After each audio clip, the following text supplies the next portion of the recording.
Hello everyone, my name is Hassan, popularly known as hackamath, and today we are diving deep into differentiation, specifically differentiation from first principles. By the end of this lesson, you will not just understand this, you will own it. Many JAMB candidates see calculus and freeze up because of long formulas. But don't panic, we are building your mastery from absolute ground zero.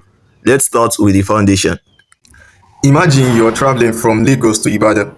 If you check your speedometer on the expressway, that number is your exact speed right now. But if you divide your total distance by your total time, that is just your average speed. Differentiation is simply the mathematical tool we use to find that exact instantaneous speed.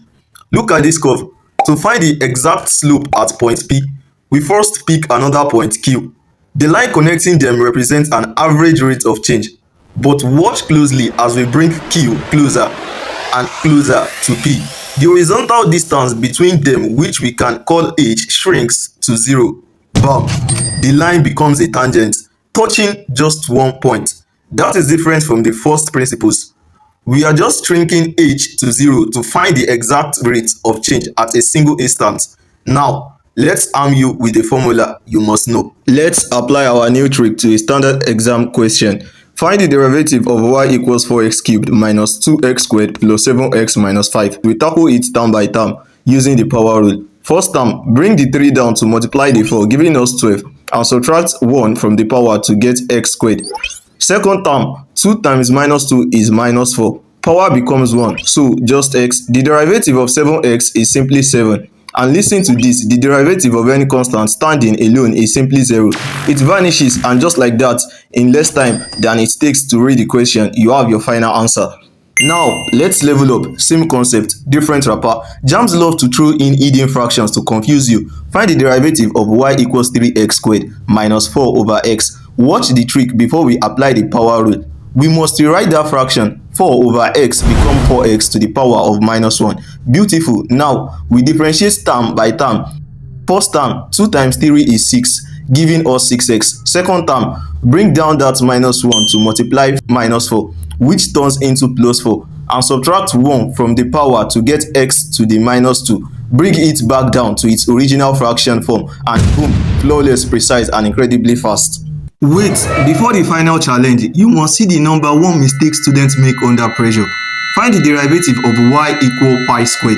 In the exam hall, many students rush, bring the 2 down, and say the answer is 2 pi. Wrong. Please do not do this. Pi is not a variable like x. Pi is just a number. Pi squared is just a constant value around 9.86. And what did we learn about constants? Their derivative is always 0. Don't let JAMB play with your mind.